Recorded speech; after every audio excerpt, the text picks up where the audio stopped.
Hey there everyone, thanks for tuning in. This is my first YouTube video ever, so I have no idea what I'm doing, but I'm doing it anyways. I hope you learned something from this, and myself as well. So on this channel, I want to introduce people to the Polkadot and Kusama ecosystems and help them find their way around. It was only a few months ago that I got into crypto and DeFi. At the time, I knew almost nothing, and I truly spent countless hours over the past months learning my way around. I've also helped friends and family get into DeFi, and I've come to realize that I'm explaining the same things over and over again. So why not just record them so I can reach more people and save myself time? So with that said, let's jump into it. Today I want to talk about Akala, arguably my favorite parachain, or soon-to-be parachain, in the Polkadot ecosystem. Actually, as I'm filming this, it's, I think, less than 18 hours away from winning the first ever parachain slot on Kusama. So, very exciting times in the .sama ecosystem. So, Akala is attempting to be the DeFi hub of Polkadot. They have staking for KSM if you're on Kusama, or staking for DOT if you're on Polkadot, and also something called liquid staking, which I'll talk about in another video. They also have a DEX for doing swaps, just like on something like Uniswap, for example, or Zero Exchange, SushiSwap, etc. You can also borrow against your assets like DOT, Bitcoin, ACA tokens, etc., and more. So let's jump over to the actual Akala platform. Now I'm on the testnet here, so all assets have no real value. This is just for testing purposes, but everything here should be pretty much identical to what launches on Kusama tomorrow.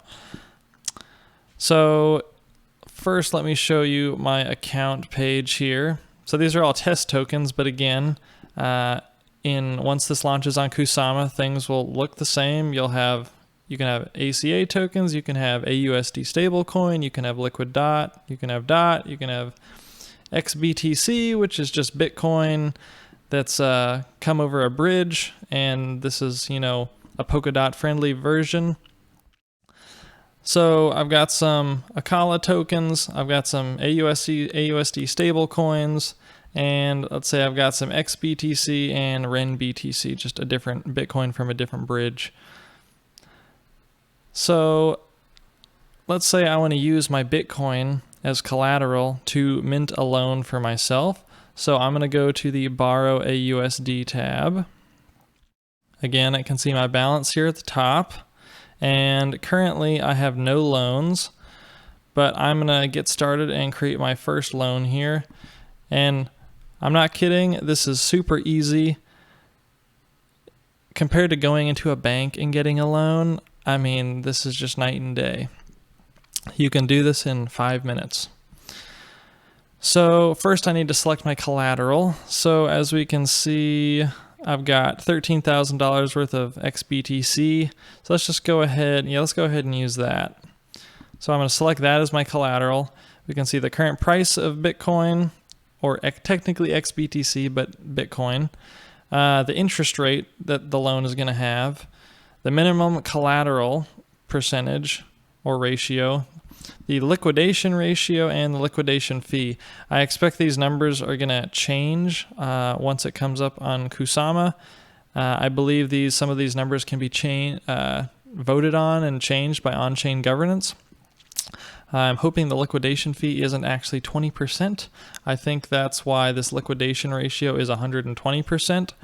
As soon as you hit 120% collateralization, it will liquidate your loans and you're going to lose 20%. So that would not be fun, but I think this will be lower when it actually gets onto Kusama. So let's select XBTC. So I've selected what collateral I want to use. Now I'm going to generate some XBTC. So while I'm at it, it's easier to see the colors in light mode here. Oh, I think this is a bug. It takes me back to select collateral. So let me select XBTC again. Next. All right, so we've selected our collateral. Now it's time to generate our aUSD. So we have to decide how much of our XBTC do we want to put up as collateral. So just for here, let me just pick the max, my 0.4 XBTC. Now I want to select how much aUSD stablecoin would I like to borrow against that 0.4 XBTC collateral. And we can see here the max I can borrow is 9,299 aUSD and the minimum is 1. So we have to keep in mind that the minimum collateralization ratio, it will allow us to take out with this loan is 140%. So that's this $9,299 figure. So let me just go ahead and just copy and paste this in so you can see.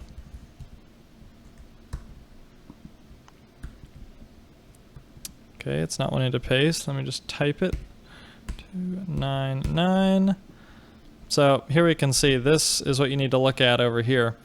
Our current ratio is 140.01% because I didn't put the decimals. And the liquidation ratio is 120%. So with this, it's just not really that safe of a loan. Everyone knows how volatile crypto is.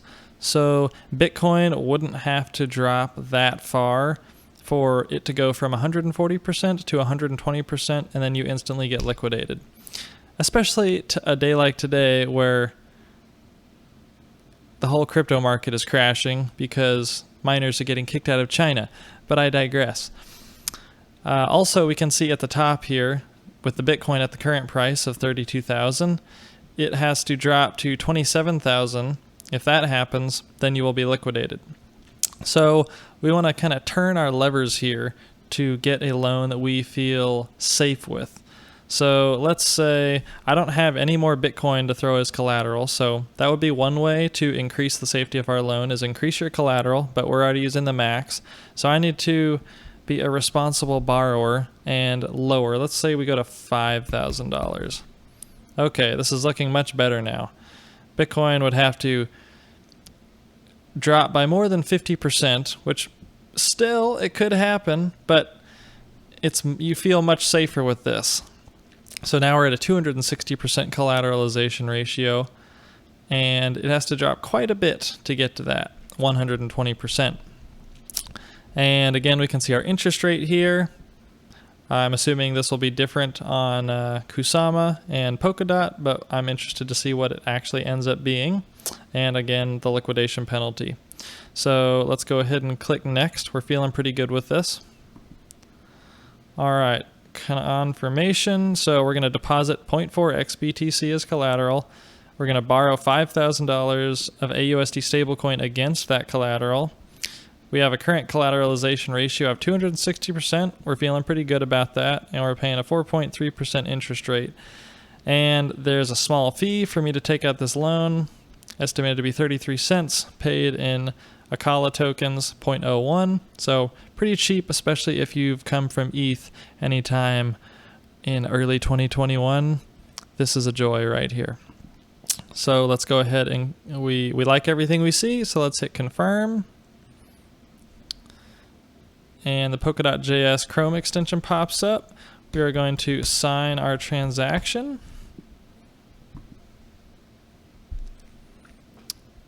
It's processing.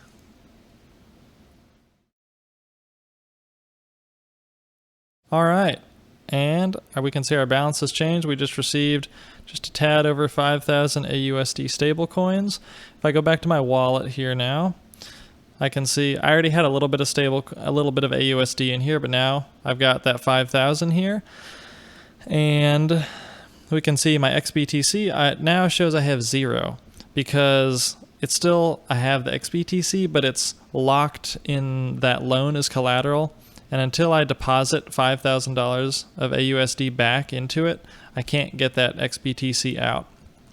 So let's go back to the Borrow aUSD tab now. So now we can see I have a loan at the top here for XBTC. Also, you can see down here that I have it as well. So let's just click on this. Okay, so now we can see what's the current state of my loan. Is it safe still? Is it getting at risk? So as the price of Bitcoin changes, if it goes up or down, say if it goes back up to $60,000 again, then you're going to be feeling super safe against this. You could take out more stablecoin against it, or you could pull out some of the collateral.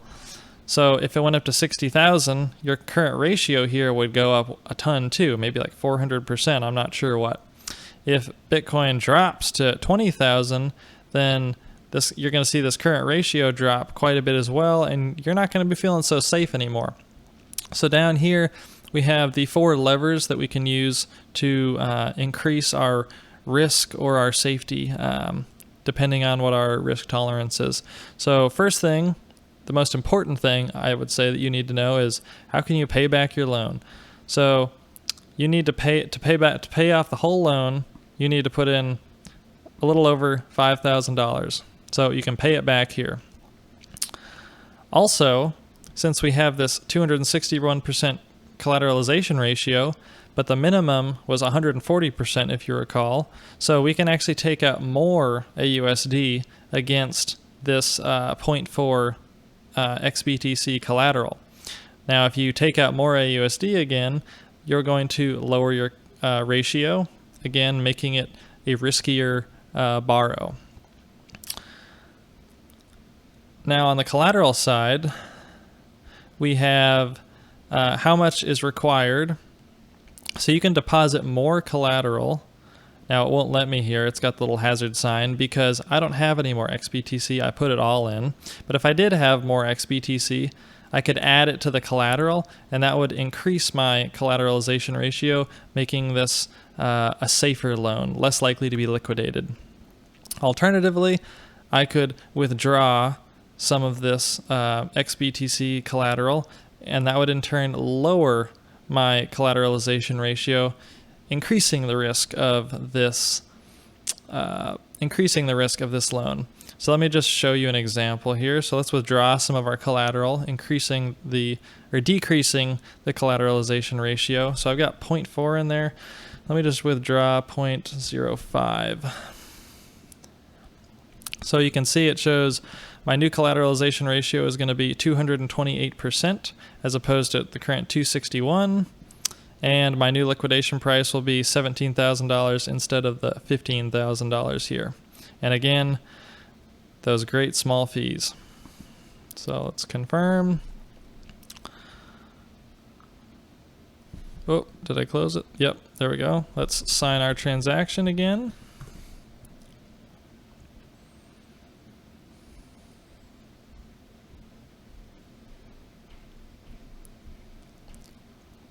All right, so we just received our 0.05 XBTC back. If I go back here to my wallet, so now we can see I got it back. Click on our loan again. So now we can say I only have 0.35 XBTC. My collateralization ratio has decreased, and you can see the same reflected over here. So that was making this loan a bit less safe. I could deposit it back. I don't need to do that. You've already seen what it was then, but if you want to make it safer, if the price was dropping drastically and you wanted to keep the loan, you would want to come in and deposit more to keep this ratio higher, or at least in the same spot. So I could also take out more aUSD. I'm not going to do that. I want to play it safe. And let's say I'm done here, so I just want to pay it all back. So I have all of this aUSD in my account here, and I am going to use that to pay off my loan. Pay back. Let's pay back the entire loan, and then since I don't owe anything, my collateral ratio is now not available, and I don't have a liquidation price. Okay, let's sign the transaction again.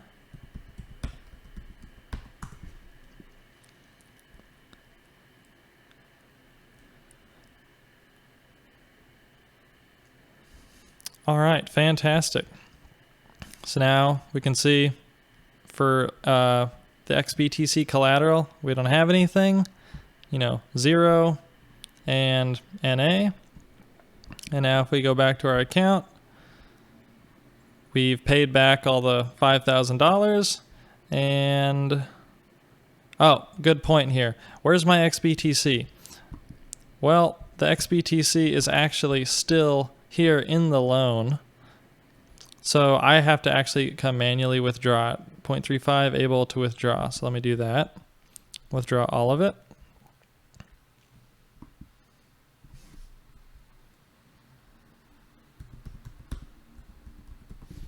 Sign the transaction.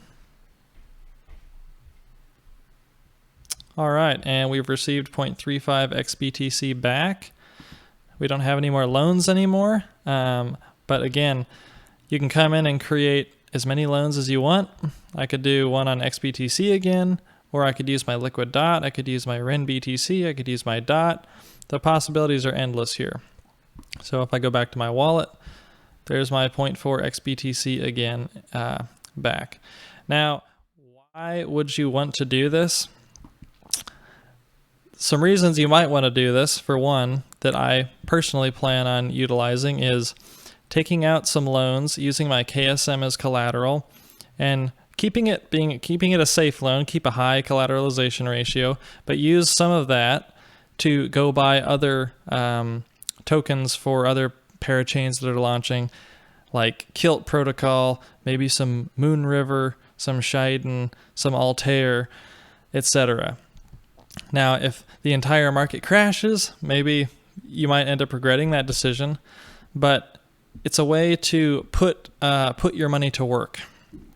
So at the end of the day, the choice is yours. You're not beholden to some bank here. It's your money, and you're interacting with this protocol here, and you get to make the choices on what you want to do and your own risk tolerance. So I hope you learned something here today. I'm going to make more videos covering swaps and liquidity providing, as well as liquid staking. So subscribe and like the video if you want to see more. Thanks.